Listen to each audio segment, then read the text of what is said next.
Hello, everyone, and welcome to the third and final installment of our Securing the Stack webinar series, Securing the Pipeline, a blueprint for end-to-end container protection.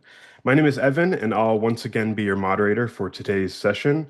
And today we have another great session lined up to really dive into some of the practices to scale out container security across your organization, the cultural practices that are required, the governance, really everything beyond just the technology.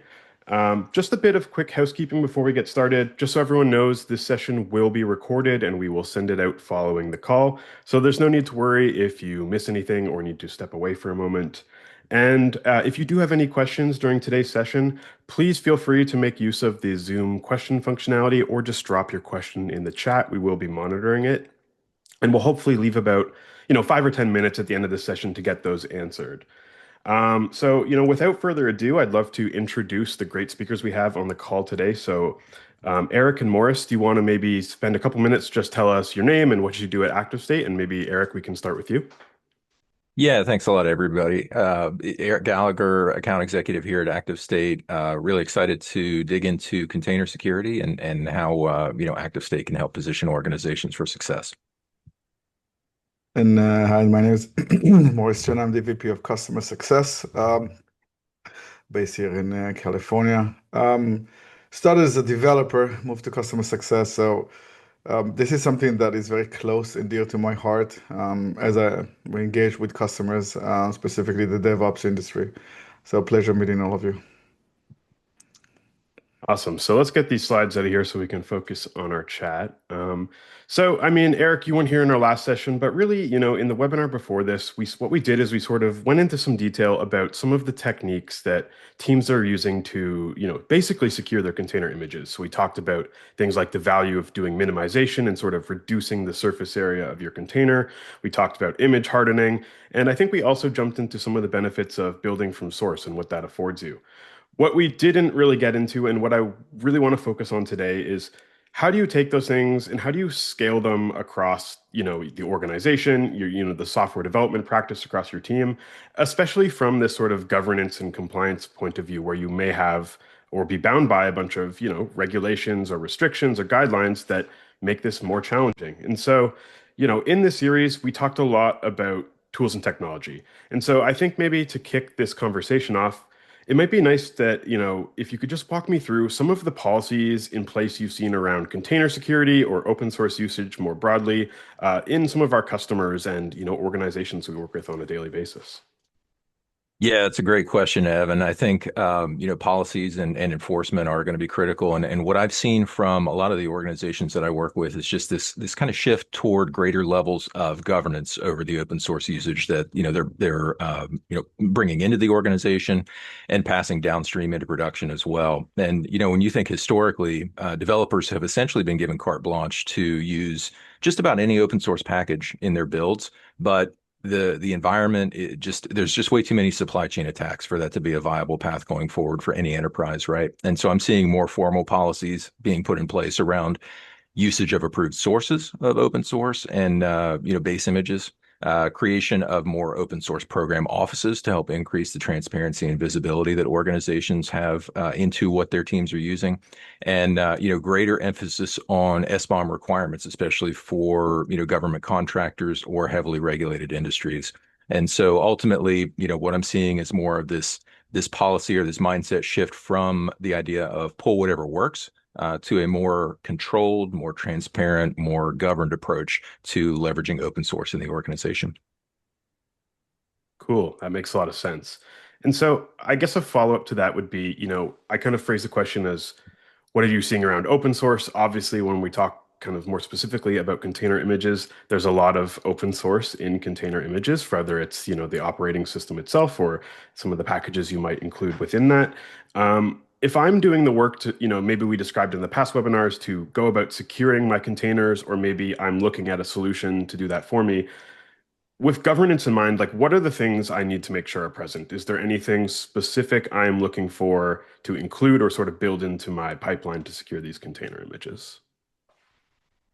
I'll take that on. Um, so that's a really good question. I see that a lot of customers are kind of struggling with that.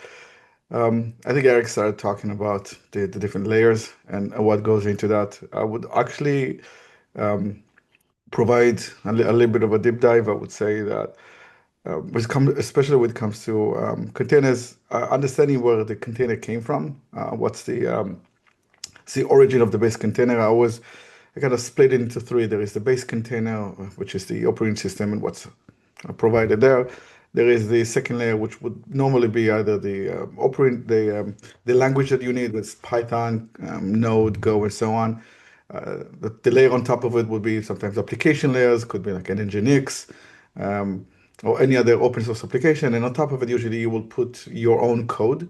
So you really need to understand how that stack is built and where each of those components originated from. I would always urge our customers to understand what's inside those containers. So a good starting point would be an SBOM, just a software bill of materials, just to understand which components went into building that environment for you, who provided you with the base container, where it came from. Is it a minimal, a secure, hardened container? Does it have any packages that are not needed to run your operations? I see a lot of customers that have really bloated operating system containers that have packages that are really not needed to be there. So they provide another attack surface. So really just remove everything that you don't need from those environments. Um, Another one that I would highly recommend is image signing. Really understand the supply chain in which where every component whether it was signed or not, whether it was generated and created and delivered by a trusted source, and it can attest the entire supply chain process for you. Another thing that usually is important, but I don't see a lot of people do, is policy enforcement. Understand what you as a company allowed to have in a container and not. And if it violates your internal policy, then reject that specific container. It could be anything from outdated components. If someone runs a Panda component on his Python and it doesn't meet the bare minimum requirements of the version that they need, it's probably because it has vulnerability. So it would be a good idea to make sure that whatever your developers download meets your internal policy requirements. Otherwise, it's a really a recipe for disaster. And another thing I would recommend, that's the last thing I would recommend here, is to really try to automate that into your CI/CD. Make it easy for you to ingest something from a trusted source, scan it through your own CI/CD acceptance criteria, provide test cases that meet your requirements, and that will make it a lot easier for you to understand where it comes from, make sure that it's consistent and something that you can ingest on whatever cadence you have. We have to deploy those images into your environment.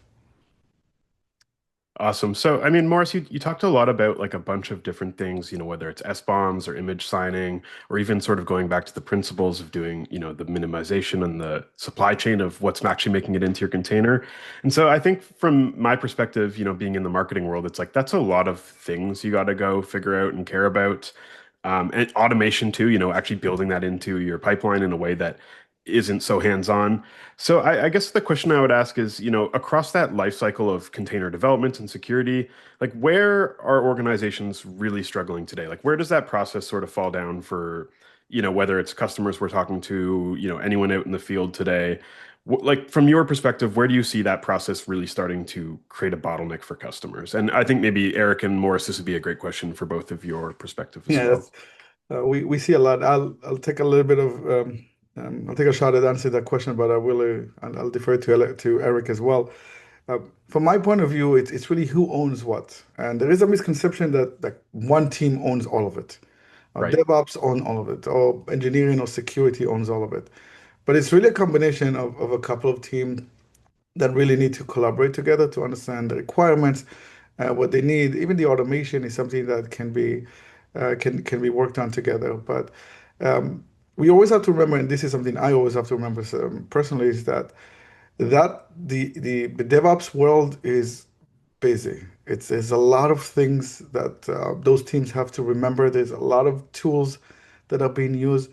So adding more tools specifically is not always the best idea. There's an idea to consolidate tools and work streams as well. Um, so it's really about trying to understand the holistic view of something that would be a very safe, secure generation of containers into your environment, whether that would be your staging, QA, and production environment, understanding those requirements and really following a process, a script that would allow you to make this as automated as possible. I always say to customers, don't look at containers as the endpoint. They're a tool to get to the endpoint. So I would say if you want to test something in a dev environment, use dev specific images. If you want to roll something to production, use production level containers. So it allows you gives you a lot of flexibility to be able to work in environments where your developers are happy and you're not constraining them, but it keeps everything secure and consistent across the supply chain and your SDLC. And I'll let Eric continue from there. Yeah, I appreciate it, Morris. You brought up some interesting points about automation and collaboration among different teams. And the one, I think, consistent challenge that I see is all about fragmentation. The teams tend to be really good at one phase of the container lifecycle, but, gaps appear in their processes. For example, some teams may be great at building minimal hardened secure base images, but, maybe not so good at securing the application layer. Or there's downstream scanning of open source packages, but no upfront curation guidance to help them start with cleaner code. And one that I see often is that security policies don't tend to be enforced until right before deploying to production, or they tend to be heavily manual processes in general, which slow things down. And so it tends to be those gaps or those fragments between development, security, and operations where I see, a lot of the risk creeping in. And when you think about, Evan, I know you mentioned compliance frameworks. When you think about things like NIST or NERC-CIP or, the relatively new EU Cyber Resilience Act, those things all require end-to-end governance and not just a, kind of a scan once waterfall approach. Yeah, 100%. So I think, a theme that you were both sort of getting at there is that like there is sort of this level of people that is required to actually solve this problem. Like it is not just a technology challenge. This is a cultural challenge. That's probably true of many changes to the way teams are building software or working in the security field. Especially when you have multiple different teams within a large organization that might have slight deviations in the way they operate. I think I mentioned it in the last webinar we did, but in a previous life, I worked at a developer platform company, and the challenge we saw over and over again on the services side of the business was company buys platform expecting it to solve their problems, but then doesn't invest the time in changing the way people think about the platform or in the way teams operate, and really putting the cultural best practices in place. And so, I think the thing I would want to ask you both is like, we talked about container security touching on, the whole team. It involves everyone. It involves the developers, it involves the security teams. But from my perspective, those teams maybe have a bit of conflicting incentives. Security wants everything to be locked down. They don't want to deal with any problems. And developers, they just want to build. So how do you actually bridge the gap between those competing incentives and get those teams to start really, working together in tandem? Yeah, I think I can take this one, Evan. And I would argue that, when you step back and you take a, holistic view, their incentives should be aligned or they are aligned for the organization, right? And what I see often is that security is often seen as the department of no. And for the most part, the current DevSecOps processes, they tend to perpetuate that, right? Developers get to a point where their application is ready for production. Then security scans uncover some vulnerabilities, and all of a sudden, developers have to do a lot of rework and go find new packages, and ultimately, essentially this tech debt piles up. And really, what we need is this mindset shift from security as this downstream blocker to more of an upfront enabler, right? And that starts with a shift from security as a downstream reactionary task to more of an upfront providing developers, an easy button through curated sources of known good packages and container images. Whether you call it an easy button, a paved road, a golden path, all of these are essentially ways of saying the same thing. If you start with cleaner code and you do the security review and the policies up front, that reduces or eliminates that downstream friction that teams are facing currently. Right. So, it's sort of in a way touching on the age-old, idea of shift left, but almost taking it a step further and saying like, actually kind of get this out of everyone's hands. Like if you can just give developers what they need to work in the way they always have, but better, you're kind of just streamlining the process and making everyone's lives smoother. Um, so I guess a follow-up to that then would be like if I'm on the security side or maybe I'm on DevOps and my task is, hey, go implement a solution for container security, whether that's through a vendor or whether that's through, putting a bunch of different open source tooling into my pipeline. Like how do I go and ensure that this work will be adopted by the teams? Like Morris, you're working with our customers on the ground to make sure, things are working smoothly. From your perspective, like what would you do as a leader in the security or DevOps space to sort of make sure the rollout of a solution or changes go smoothly in an organization? That's a good question. It's really to understand what they need to solve. I think everybody Yeah. says no two customers are alike, and that is very true. Each customer that we face, or that we try to support and onboard, really faces different challenges. Specifically, as you see multiple teams join into the conversation and kind of have like an open discussion of what it is that they need to be successful. So it's really about understanding their needs. If it could be like they're in a specific industry that requires a more strict regulation. Maybe it's a environment that requires a very often changes to their code, so they need to push it in a very aggressive cadence. It could be that they have very holistic environment of multiple operating system and they support seven different languages and they have Nginx and they have a very complex environment. So it's really to understand, first of all, what success looks like for them. And then it changes the conversation, right? It's not about, we'll get to the security when we understand what is the main idea, what is the main need for all the teams. Because we want developers to code. We don't want developers to start hunting for security vulnerabilities and try to assess whether that's a remote attack vector or not and try to fix it. We don't want the developer to start looking at first-party code and understand if that conflicts, if there is a breaking change to a specific Python version that needs to be upgraded. So it's really to understand how we can get all of those teams together and understand what would be the path of least resistance to achieving the secure environment, right? There could be, even if we take a base image. Sometimes we see that just a regular base image is not enough. We'll have to make some adjustments to it. Maybe they need FIPS, or maybe some STIG requirements are needed to be reviewed. So it's really to understand what success and what good looks like for them, Yeah. guide them through that process, and enabling them to get there in a timeline that makes sense for them. Because even if once you understand everything, you have to roll that out. But if it's too aggressive and it's too fast, you won't see a lot of teams adopt it in a way that would make sense consistently. So it's really to roll out a plan that would accommodate everybody's needs and concerns, but would be realistic to implement, specifically as we move to the automation part of it, because the first two or three times will be manually deployed. That's because we need to understand what it is that they need, and then slowly that will graduate more to an automated CI/CD fully integrated process. Yeah. Yeah, no easy answer, I'm sure, but I think No, but it's definitely a fun one. yeah.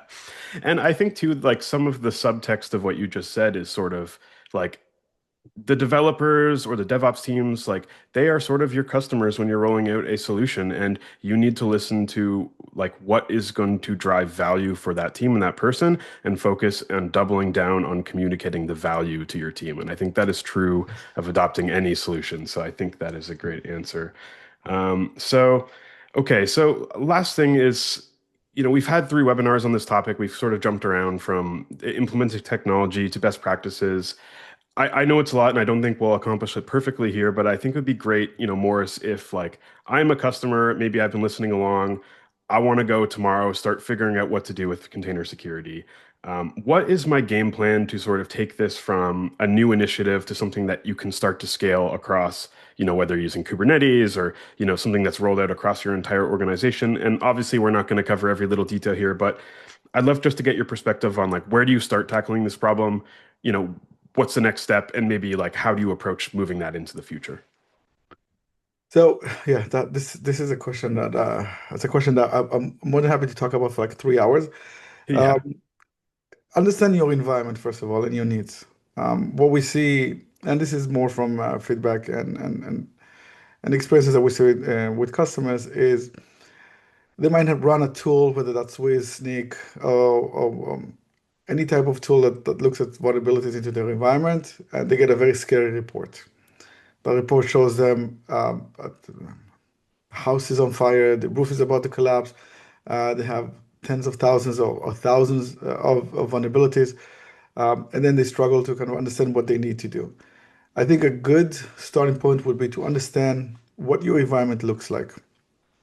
Well, a quick example would be we see a report that has a really an aggressive amount of vulnerabilities, but when we look at it, we see that it's an old Ubuntu images that should have been shut down like 3 years ago. So they naturally have a lot of vulnerabilities.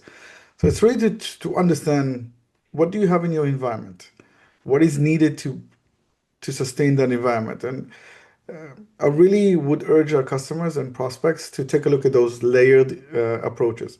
So the first layer will always be the base container. Understand if you have outdated containers that can be replaced very easily, that would remediate usually 70% of the vulnerability that you have if you're using very old images.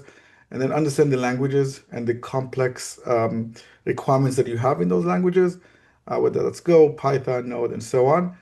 Sometimes we do see some monolithic deployments of Python, which makes no sense because they have like 600 components in one container, and nobody's using more than 20 components or 20 libraries. So really understand what is the environment that you want to support, because at the end of the day, it's code. Everything is code and everything is infrastructure. So adopt the Kubernetes container approach, which is very minimalistic, very small footprint. And this is something we can definitely help with. The third part is to really understand where you're getting all of those components from. And that is the most critical thing. I do see a lot of our customers just downloading something from the internet, from the web, and deploying it, thinking it's secure. But a good approach would be to get everything you need from source, whether you want to build your operating system from source so you have governance over it. If you need to build your Python, your Go, your Java environment, build them from source. That way you know what goes into your environment so you have less surprises. And really find a way to integrate that with the rest of your tool chain. That's the shortest way I can answer that question. Yeah, for sure. And I mean, I think to your point, if someone does want to chat with you for 3 hours about container security, I think we can make that happen. I'd love Um, that. so I guess just a quick follow-up before we jump into questions here is like, again, sort of like that's a lot of things. Like where do you think customers are falling down on this? Like what is the hardest part of this? Like if you had to, go out and find someone to help you with one aspect of this, where are you looking? Yeah, so I think I can piggyback on that. Morris, you mentioned a lot of things in your last response, and I think the one thing that sticks out and what I'm seeing most is application layer as the sticking point, right? And so organizations may be good at building hardened base images, and if they're not, there's a ton of vendor choices for zero CVE base images, right? But the moment a developer goes to pip install or npm install public packages, all of that work that was done to harden and secure a base image kind of goes out the window. And so ultimately, that's really where ActiveState's uniquely positioned in the marketplace to help. We have a catalog of over 40 million known good open source packages built from source, which ultimately allows us to provide, not only the hardened minimal secure base images that customers are looking for, but known good packages for the application layer built from source, regardless of language. And we can do that with signed and reproducible builds. And, so ultimately, instead of every team trying to fight this dependency risk individually, ActiveState, leveraging our platform allows organizations to, have a clean, secure, enterprise grade starting point for their developers. And as we touched on earlier, starting with cleaner code helps developers iterate more quickly and ultimately shift security from this Department of No mindset into this upstream enabler that just makes everything work more smoothly. Awesome.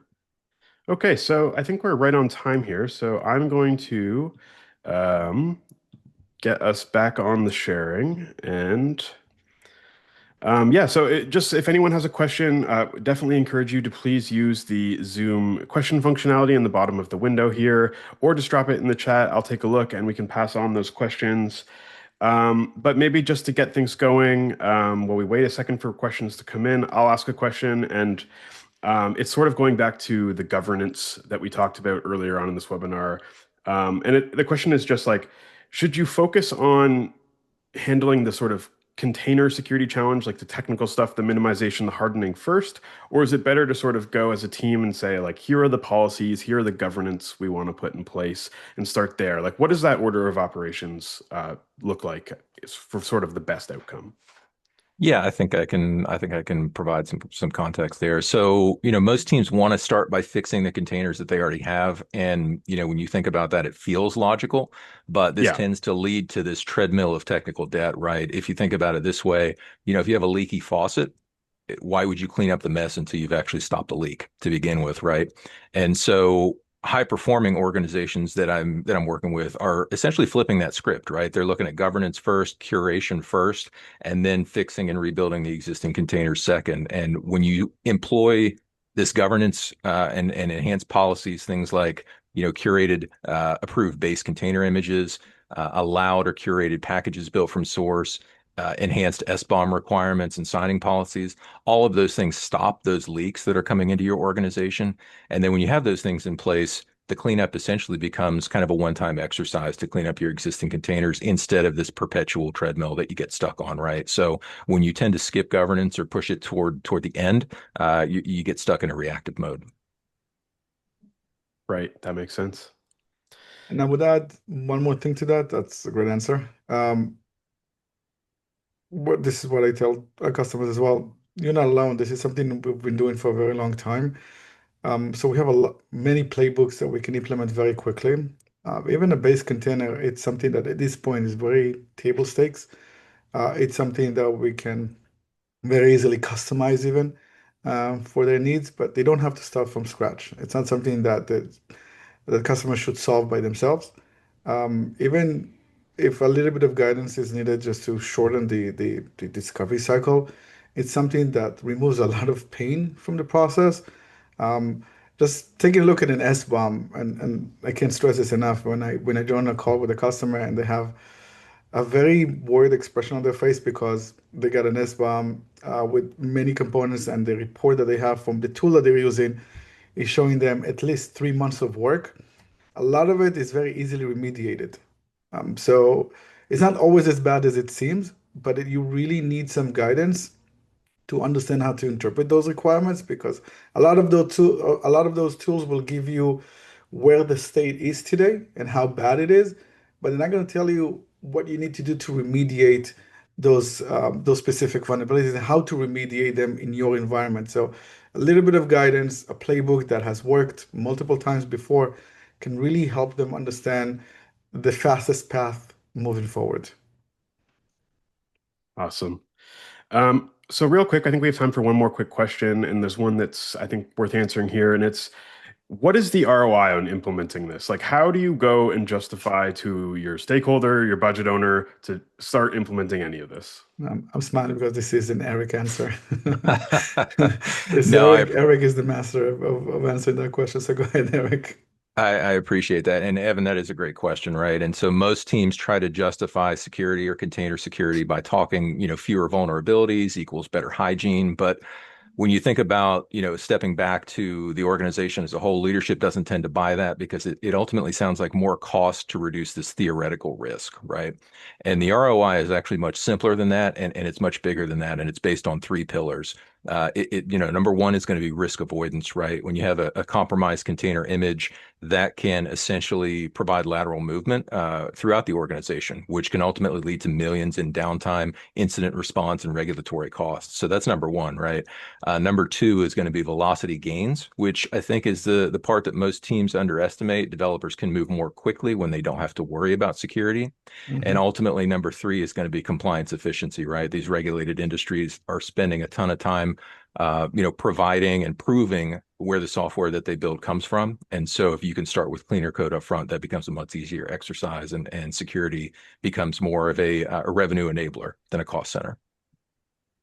Awesome. Thanks, Eric. So we are right on time. So thank you everyone for joining. And if you've been following along this webinar series the whole time, thank you very much. The recordings for all of the sessions we've ran are now available. And if you haven't already, you probably you will receive an ebook kind of walking through all of the stuff we talked about, from building secure containers to governance, really everything we covered in the series.